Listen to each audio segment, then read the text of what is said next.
the relationship between inquiry-based learning, 21st century competencies, and deep thinking. Let's start off by looking at a review of the inquiry-based learning. It has been said that education begins with the curiosity of the learner, from John Dewey. Inquiry in the classroom allows our students to take responsibility for their own learning. This encourages them to arrive at an understanding of concepts by themselves, perhaps with a little bit of help from the teacher. Inquiry-based learning. Definition. It is a learning and teaching method that prioritizes student questions, ideas, and analysis. Let's take a closer look at the 4 parts that are at the center of inquiry-based learning. Number 1, inquire. You want the students to ask questions, to discuss and reformulate their ideas that they want to research and reflect on. Here they will identify resources and access knowledge. From there, they will evaluate. Do the resources that I have found really address the question? Let's discuss and reformulate if necessary. So now we will reflect as we reformulate, re-examine, and synthesize. And this is found on the Queen's U website, Inquiry-Based Learning, Center for Teaching and Learning. Next, let's look at 21st century competencies. Here we have a structure framework that has been developed to provide a model of the critical skills that we want today's students to have in order to be successful, not only now, but in the future. We are training tomorrow's leaders. Problem solving. Here we're going to teach or develop how to ask the right question, and from there, how to find the optimal thinking process. That could involve analytical thinking. Here we will process complex issues into single and reasonable segments. Critical thinking. This is the process of seeing around corners, digging deep, and making well thought out arguments. Through collaboration, we will work with others using clear communication, active listening, and respectively diversity. From there, communication. Here we need to focus on the ability to understand and be understood.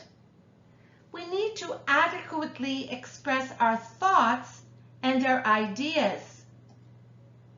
We need to look at creativity. How can we implement innovative thinking so that we can see our idea from a different perspective? Connect the dots perhaps in a different way, and develop our thinking so it's outside of the box. What can we bring that's new to the table? Emotional intelligence. This is where we create our space of self-awareness. We develop self-regulation, social skills, empathy, and our own internal motivation to be our best. We also will develop resilience, that even though we face failure, turn that into a learning moment that will help us improve and become more confident, teaching resilience. And then we have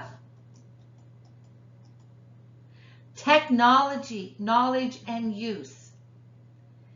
Here, technology provides the fundamental thinking that we need to comprehend how a machine works and why.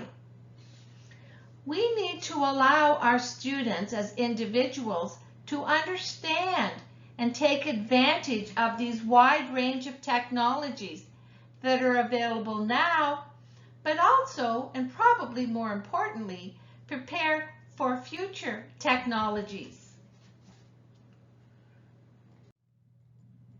So what is deeper learning? What a man sees depends on what he looks at, and also upon what his previous visual conceptual experience has taught him to see. This is from Thomas S. Kuhn in The Structure and Scientific Revolutions.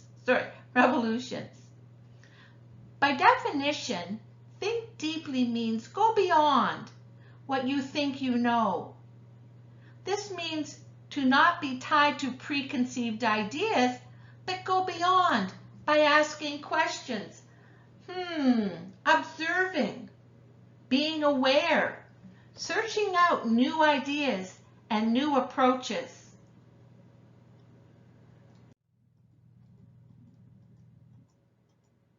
How can we then increase our self-awareness by thinking about thinking?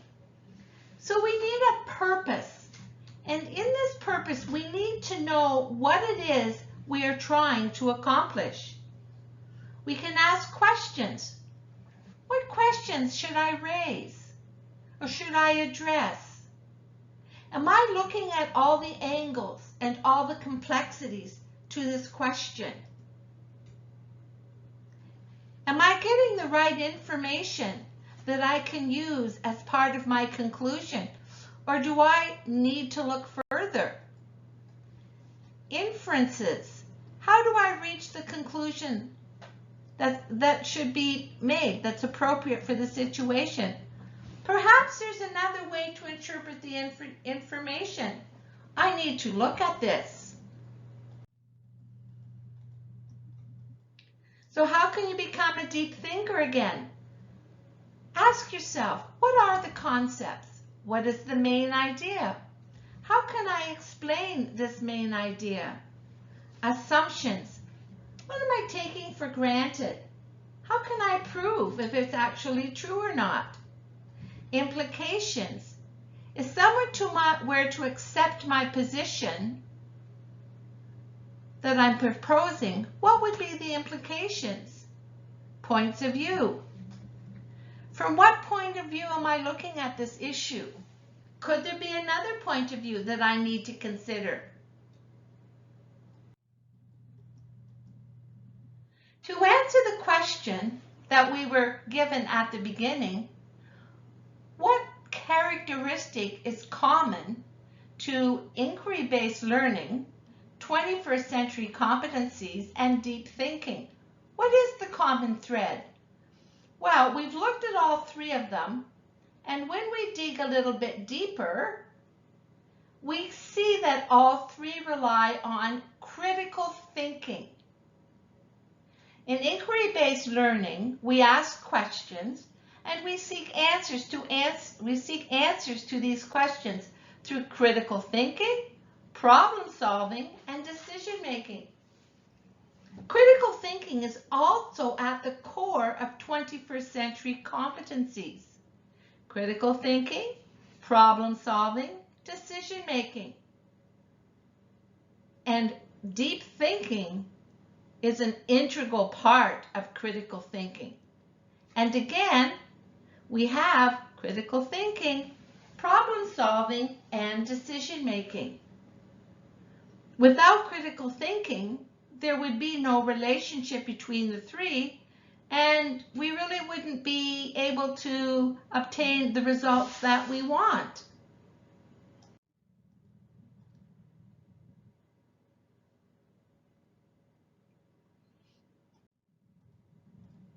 Now, how can deep thinking then affect the mental health and well-being of our students? When we analyze the answer to this, I want to take a look at two concepts. First, overthinking, and second, deep thinking. I think we need to distinguish what these two things are.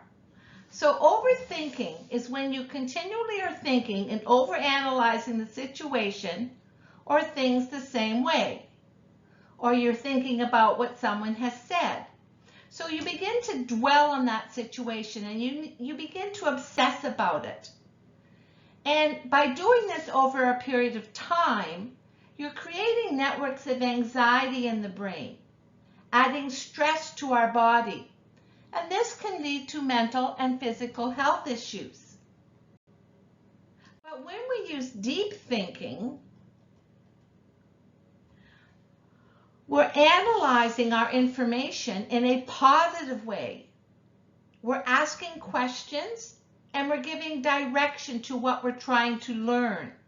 So we're learning and we're moving forward. If we don't have success, we just reframe our questions and we try it from a different approach. We're building our brain to reach solutions and to work through difficult concepts. Because deep thinking reaches a solution and therefore a conclusion, we are developing our sense of well-being. And if we feel good about ourselves, we are also affecting our mental health. We feel good.